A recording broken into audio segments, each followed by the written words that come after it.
So Gemini, your week beginning the 22nd of December, Christmas week. As a gesture of my appreciation, if you order your personal forecast for the new year based on your unique birth data, if you apply Astro26 at the checkout, you'll get 50% off.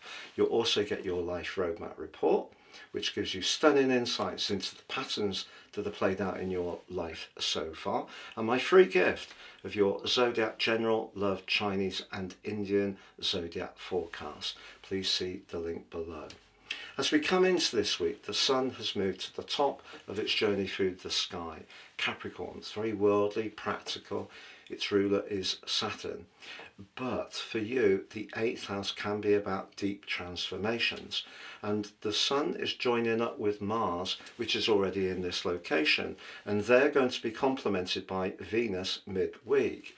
But the sun and Venus have to shrug off the limiting energy of Saturn in Venus's case, but the more dissolving vibe of Neptune as far as the sun.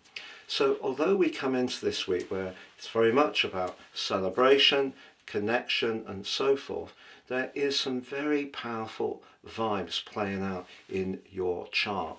And the reason for this is because Saturn and Neptune are in a very visible part of your chart, the 10th house, which can be about authority, but it can also be about our connection to the world and may even be about power in some kind of way.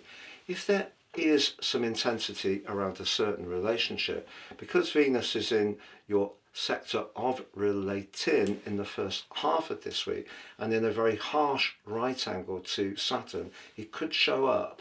And the 8th house and the collective of Venus, Mars and the Sun are all going to be broadly together through to the middle of January. It's going to be an intriguing time. For example, if you're footloose and fancy free, between now and then, you could encounter someone who you find absolutely, totally impossible to ignore.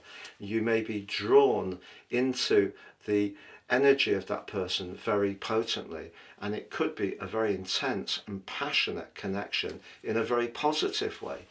But in a long-standing relationship, if you and a partner want different things, or there is a sense that some issues that have been a little hidden do need to be teased into the open, it's a bit more complex. Fortunately, on Christmas Day, the moon is in the very free-spirited, for you, 9th house.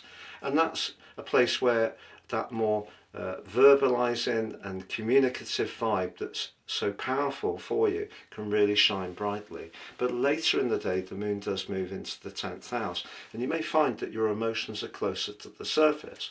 Now, later in the week, it's a quarter moon in Aries, your sector of friendships, and that's in a square with the sun in that 8th house, 11th, 8th house energy.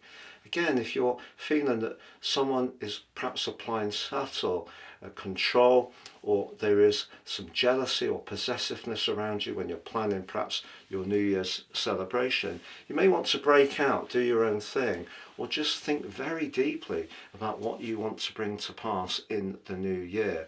But the 8th house can be about that very intimate connection. It can be about transformation. It can also be about long-term finances. And if you are a more entrepreneurial Gemini, the chats you have over Christmas may be about an exciting idea that you're wanting to manifest in the new year. And if you are wishing to do a lot better around your long-term resources, the prospects do look bright for 2026.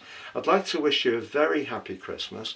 If you are on your own on Christmas Day and it's not a choice, I will be very much thinking of you.